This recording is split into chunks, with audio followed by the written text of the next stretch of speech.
Para entender isso, nós vamos ler o capítulo 25, depois nós vamos para o texto base desta palavra de hoje. Se você tem anotação, anote. Se você depois quiser, provavelmente será postado lá no canal da igreja. Amém? Diz assim a palavra do Senhor: então falou o Senhor a Moisés dizendo: fala aos filhos de Israel que me tragam uma oferta alçada. De todo homem cujo coração se mover voluntariamente, dele tomareis a oferta alçada. E esta é a oferta alçada que recebereis deles: ouro e prata e cobre e azul e púrpura e carmesim e linho. Estes púrpura e azul são tingidores, que era uma coisa muito cara e muito rara na época. E linho fino, e pelos de cabra, e peles de carneiro, tintas de vermelho, e peles de churros, e madeira de acácia, e azeite para a luz, e especiarias para o óleo da unção, especiarias para o incenso, pedra de ônix e pedras de engates, para o efode e para o peitoral. E me farão um santuário, e habitarei no meio deles, conforme a tudo que eu te mostrar, para modelo do tabernáculo e para modelo de todos os seus pertences, assim mesmo fareis. Também me farão uma arca de madeira de acácia, e seu comprimento será de 2 côvados e meio, e a sua largura de 1 côvado e meio, e de 1 côvado e meio a sua altura, e cobri-la de ouro puro, por dentro e por fora a cobrirás, e farás sobre ela uma coroa de ouro, e ao redor, e fundirás para ela 4 argolas de ouro, e as porás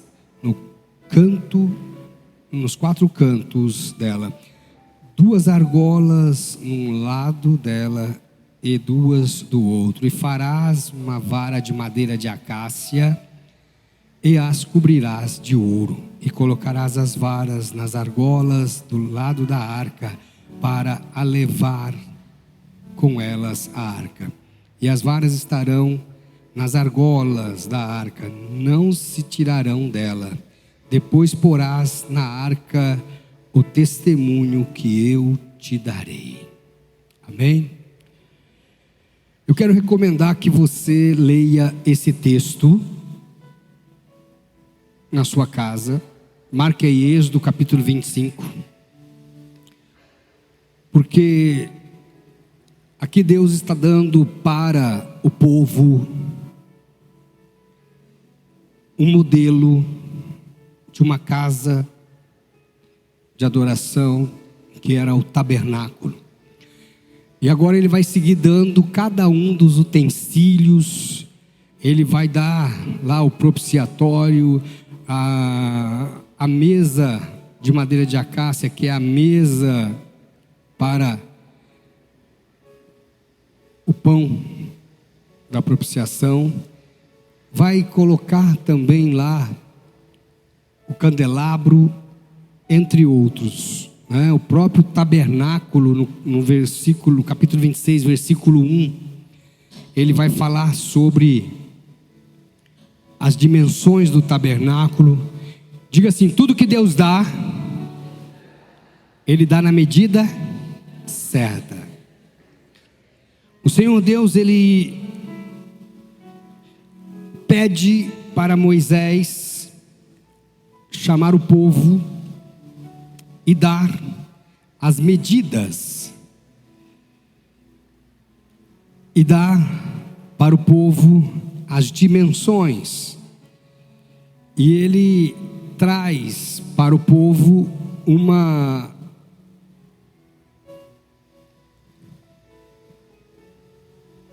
ideia completa de como ele quer o lugar.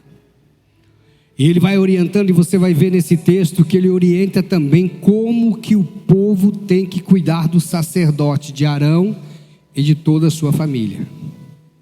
Ele vai dar uma ideia precisa. No capítulo 31, abra aí a sua Bíblia, 31, Êxodo 31. Vai acontecer algo neste capítulo que entra para a história.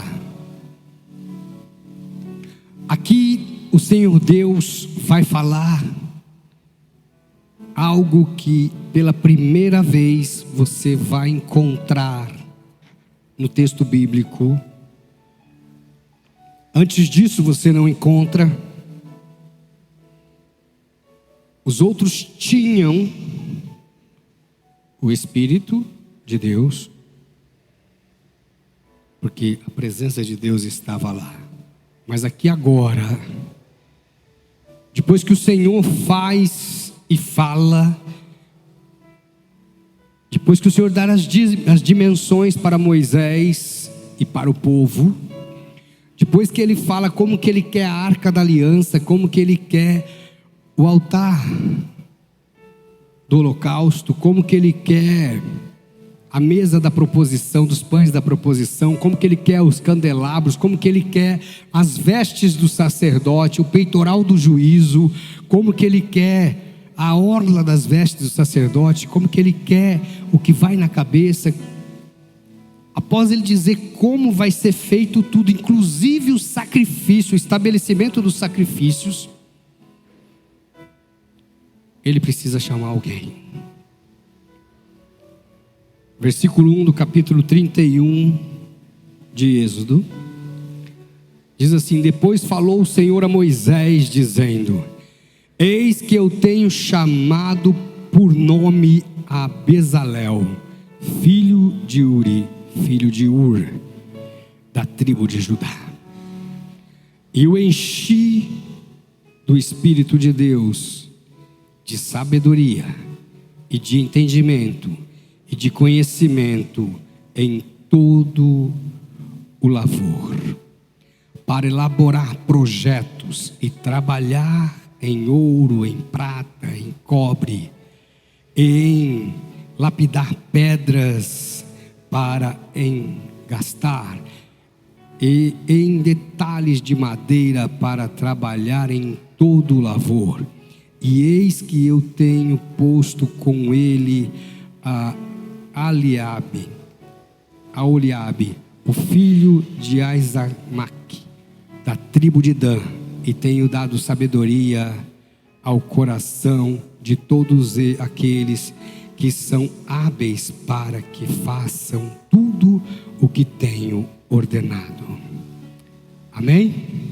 A saber, a tenda da congregação, a arca do testemunho e o propiciatório que estará sobre ela, e todos os pertences da tenda, a mesa com os seus utensílios e os candelabros de ouro puro com todos os seus pertences, e o altar do incenso e o altar do holocausto com todos os seus utensílios, e a pia com a sua base, e as vestes do ministério, e as vestes sagradas de Arão, o sacerdote, e as vestes de seus filhos para administrarem o sacerdócio, e o azeite da unção e o incenso aromático para o santuário farão conforme tudo o que eu tenho mandado. Queridos, antes de Deus te dar a execução de algo, Ele tem que te dar a visão. Antes dele te dar recursos, antes dele dar para você a força, a porta aberta, antes dele dar para você tudo o que você precisa, Ele precisa dar para você a visão. Em 1998, Deus me deu uma visão sobre uma igreja, sobre um templo. E aquilo ficou na minha cabeça e eu não conseguia passar para o papel, eu não conseguia falar, eu só conseguia desenhar a base, o chão. E aí veio um moço para a igreja, irmão de uma irmã da igreja, e ele fazia maquetes, ele construía maquetes.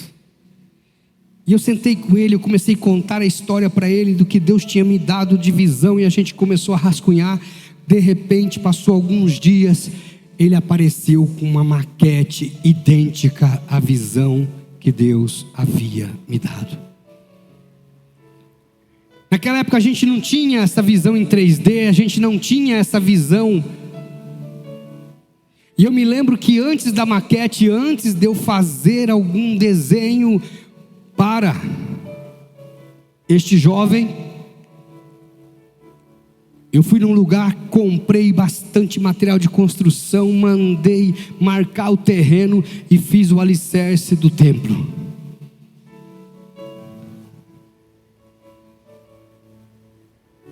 E eu queria construir a igreja, mas nós não tínhamos dinheiro, nós não tínhamos um centavo na igreja, não tínhamos condições nenhuma.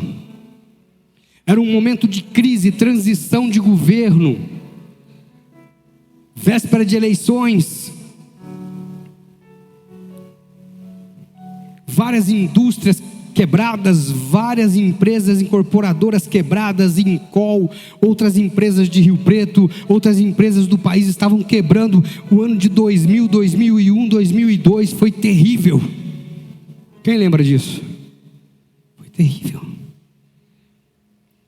Mas no momento da crise eu joguei os alicerces no chão e falei: Deus, eu vou construir essa igreja porque o Senhor é conosco.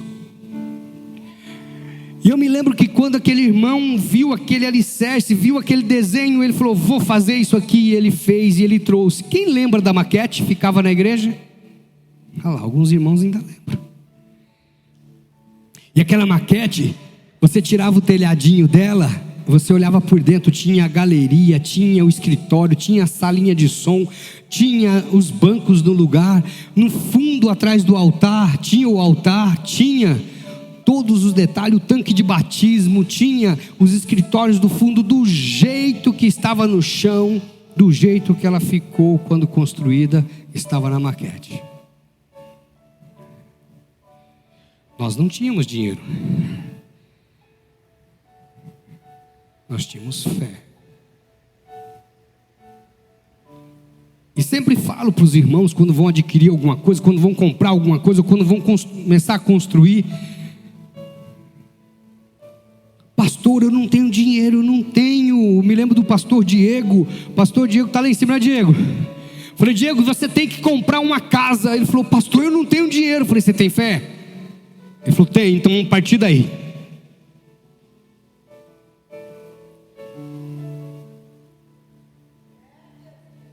E ele começou a tramitar, de repente as coisas começaram a acontecer, de repente começou a construir a casa, o inimigo se levantou, mas não esmoreceu. Vamos continuar, e vai construir.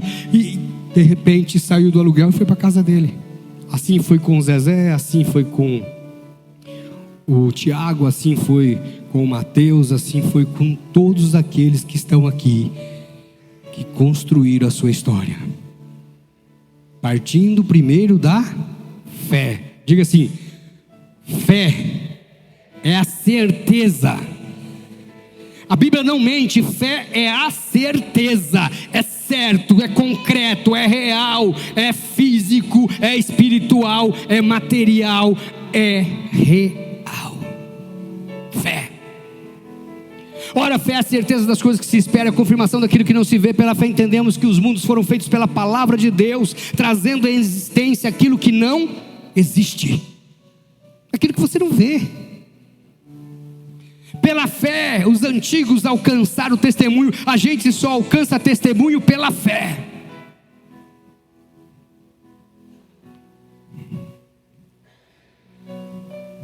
E eu me lembro que eu pegava aquela maquete. Eu fui um dia no conselho da igreja, levei a maquete, deram risada de mim. pessoal achava que eu estava com um brinquedo na mão. Quando você tem sonhos, quando você tem desejos, quando você tem vontades, as pessoas vão zombar de você, elas vão zombar das suas ideias, vão zombar daquilo que você pode fazer, porque Deus te deu a visão, amém? Deus te deu a visão.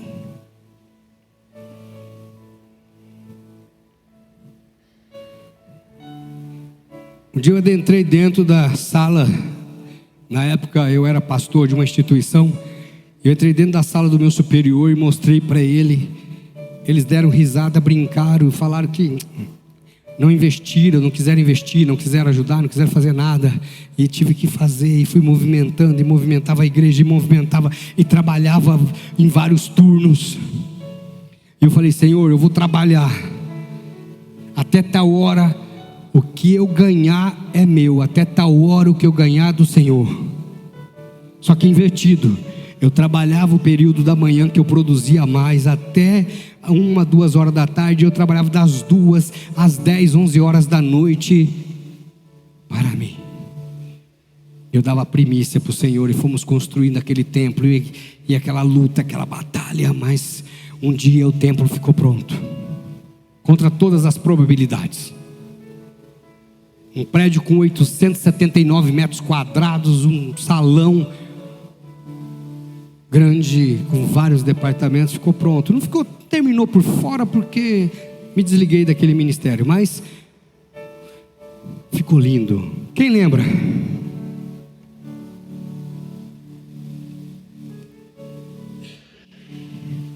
E um dia fui fazer o primeiro culto.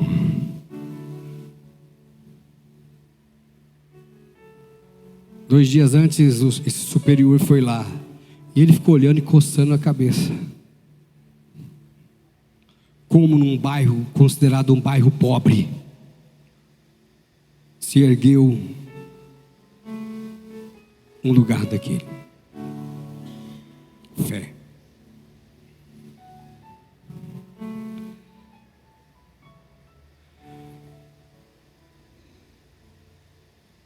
Deus escolhe quem vai pôr a mão naquilo que é sagrado. Diga assim: o Senhor escolhe quem vai pôr a mão no que é sagrado. Deus chega para Moisés e fala para Moisés: olha, Moisés, presta atenção, não é Moisés que chamou, não foi Arão que chamou, não foi Ur que chamou, Deus chamou. Deus chamou e disse,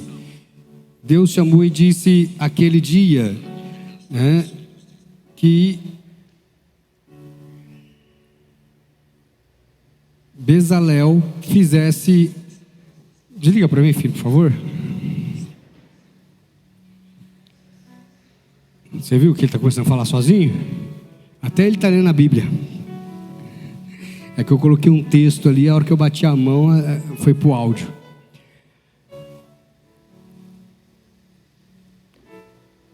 O Senhor Deus, Ele chamou Bezalel. E Ele diz o seguinte: olha, eu o enchi do Espírito de Deus.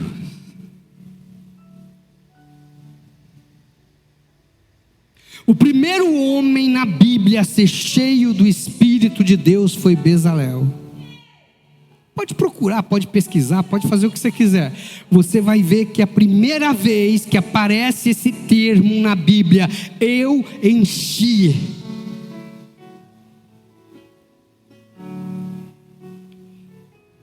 E mais que isso, Deus faz algo tremendo. Ele coloca em Bezalel a sabedoria. Olha o que ele diz: e eu o enchi do Espírito de Deus e de sabedoria e de entendimento. Segue. E de conhecimento em todo o lavor, em todo o conhecimento de trabalho.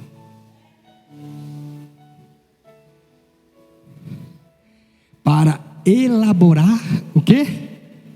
Projetos. E trabalhar em ouro, em prata, em cobre e em lapidar pedras para engastar e em talhes de madeira para trabalhar em todo o lavor.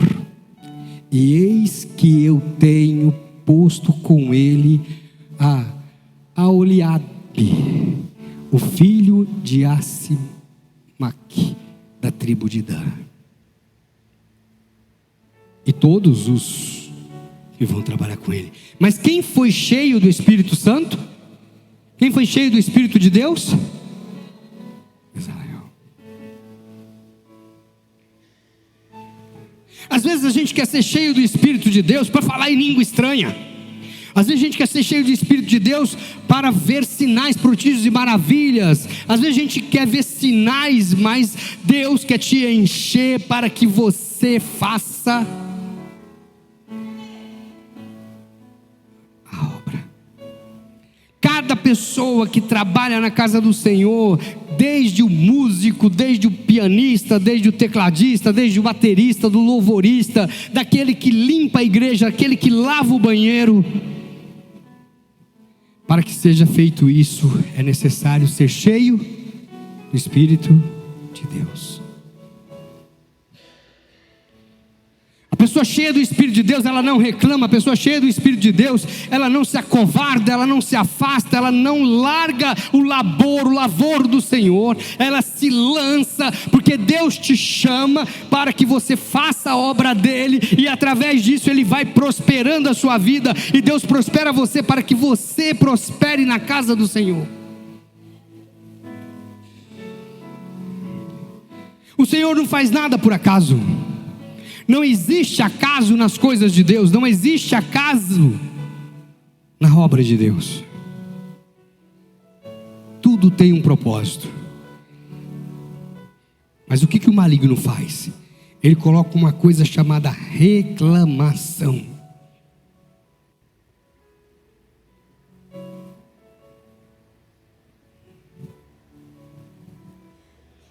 Aqui em Êxodo, se você lê o 25, você lê agora o 31, isso vai se seguir no 32, no 33, no 35, tem uma profundidade gigantesca a partir do versículo 30. Porque esse capítulo daqui até o 30, ele vai discutir sobre a tenda da congregação, sobre o lugar da adoração, sobre o lugar aonde será colocado. Ele diz: olha, e me farão um tabernáculo para que eu esteja no meio deles. E ele dá as dimensões do tabernáculo, ele dá, Deus vai te honrar para que você possa honrar a obra dele. Às vezes a gente se esquece disso. Nós pegamos aqui os irmãos que vão orar pelas ofertas, eles falam assim: ó, chegou a hora de você dar o seu dízimo, devolver o seu dízimo. Você tem que devolver o dízimo que não é seu. Diga assim: o dízimo não é meu, o dízimo é do Senhor. Deus não quer nada que é seu, Ele quer o que é dele. Amém? Quando Ele pede daquilo que é seu, Ele pede oferta de ousadia, oferta alçada. Precisamos criar ideias. Quando você foi construir a sua casa, o que você teve? Quem tem casa própria aqui? Levante a mão quem tem casa própria. Quando você foi construir a sua casa ou foi procurar uma casa para morar, o que você quis fazer? Você fez o quê? Projeto. Você teve uma ideia. Pastor, eu comprei a minha casa pronta, mas quando você foi mudar para lá, você montou um projeto para a pintura, para a mobília, a disposição das paredes. Você criou uma ideia. E às vezes nós tentamos fugir. Confesso para os irmãos que há momentos na vida que você tem vontade de largar tudo. Quantos de vocês que já teve vontade de largar tudo? De desistir?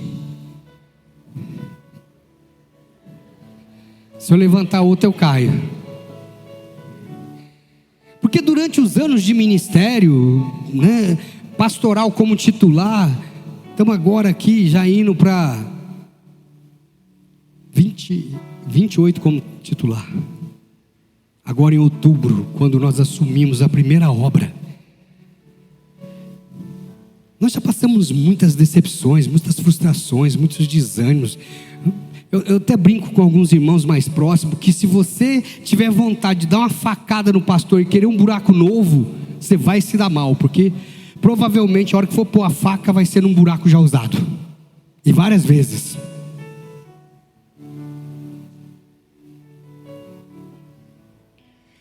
A palavra de Deus está nos chamando à responsabilidade.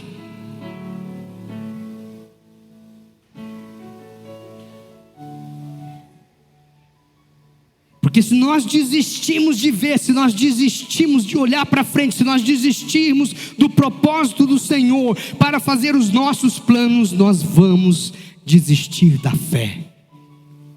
Quantas pessoas desistem da fé? Colocam empecilhos. Por que o pastor não olhou para mim? Por que o irmão não olhou para mim? Por que a irmã desfez de mim? Por que o outro? Porque eu tomo vergonha na cara. Diga para o senhor assim: toma vergonha na cara.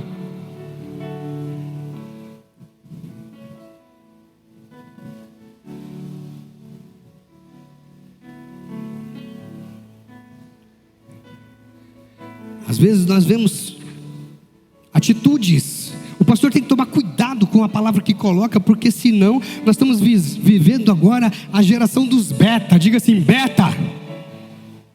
O que é beta? Quem aqui tem peixinho beta? Quem já teve um peixinho beta? Amém? No aquário do beta tem mais ou menos uns 20 peixes. Não é verdade? Não? Quantos peixes tem no aquário do beta? Quanto? Pastor, espera um pouquinho, irmãos. Não fala. Não vou falar.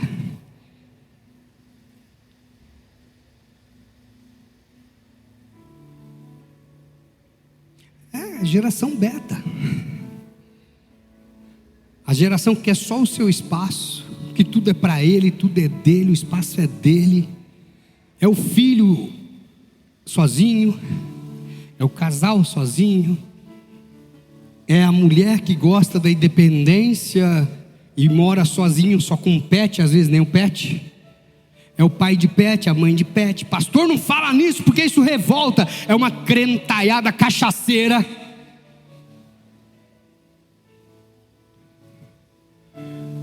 Ontem estava com uma pessoa, a gente estava fazendo uma análise de um paciente, e a gente começou a conversar, acabamos mais cedo, começamos a conversar, falei, tal.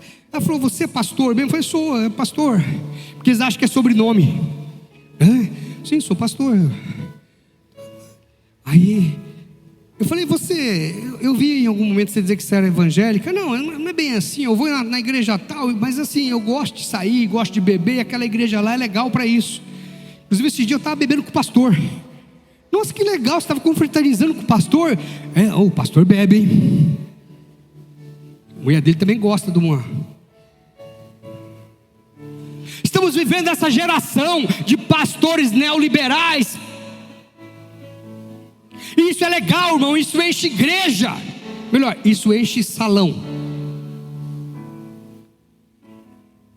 Porque a gente não está mais preocupado com os detalhes do templo, porque não existe mais templo. Porque se nós não tivermos templo, nós não precisamos respeitar templo. Se nós tivermos salão, se nós tivermos lugar de encontro, a gente vai para o lugar de encontro. Nós não temos mais uma igreja, nós temos um lugar de network e de pertencimento. Esses dias eu fui convidado para participar de um treinamento, onde eu iria aprender que a igreja agora não pode ser mais uma eclésia, ela tem que ser um lugar de pertencimento. Eu quero pertencer.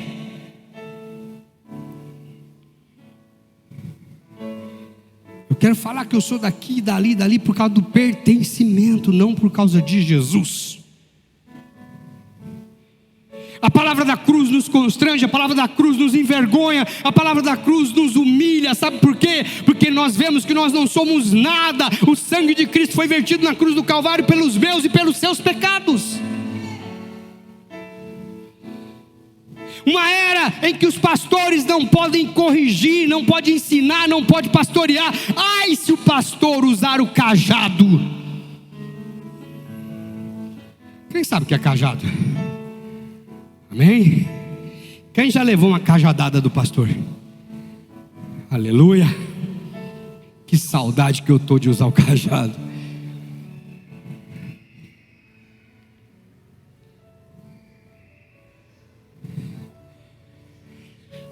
Deus está te chamando à responsabilidade, amém? Levante sua mão e diga assim: eu sou da geração de Bezalel, sou cheio do Espírito Santo. Pergunta ao seu irmão: você é mesmo?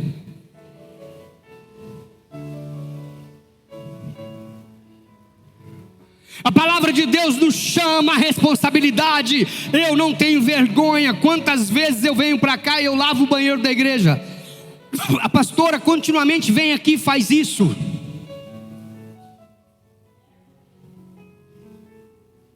Assim como muitos irmãos que aqui estão. Precisamos de uma geração que se deixa encher, que se deixa ser chamada e que não recusa o chamado de Deus. Cuidado, meu irmão, quando o diabo ele está te apartando, quando ele te enche de pessoas mundanas, ele te enche de pessoas sujas, de pessoas pecaminosas, para te iludir, te ludibriar e te enganar.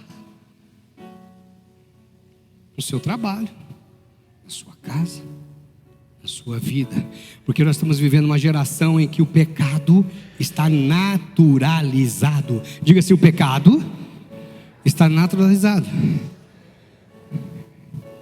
Nos últimos dias, casavam-se, descasavam-se, davam-se em casamento. Quantos divórcios você... Quem aqui conhece alguém que já divorciou? Sabe por quê? Porque hoje você não é obrigado a ficar com o marido, você não é obrigado a ficar com a esposa, você não é obrigado a ficar num casamento. Hoje, inclusive a lei nova agora, a separação pode ser unilateral. Você pode sair de casa, nem precisa avisar a sua esposa, vai no cartório e se separa. Depois vem no que dá.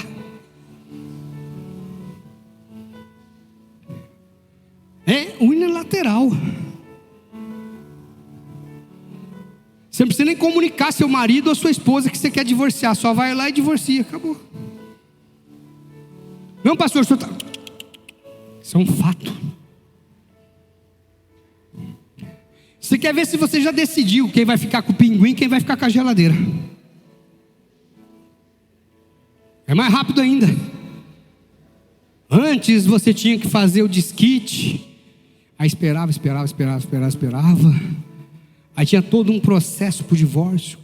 Aí fazia o divórcio, demorava 2, 3, 4, 5 anos para divorciar. Hoje, você pode divorciar hoje, 15 dias depois que saiu a verbação, você já pode marcar outro casamento e casar de novo. Se quiser divorciar de novo, e a nova moda, vamos casar com separação total de bens. Não há compromisso mais, porque nós estamos vendo uma avacalhação com as coisas santas e com as coisas de Deus. Por que Deus te chamou?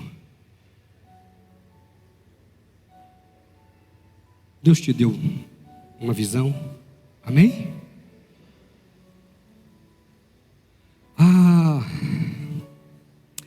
Eu não quero ter problema. Diga assim: eu não quero ter problema. Então morre. Não, mas aí dependendo do dia que você morrer, você vai ter muito problema para a eternidade, amém? Sim ou não?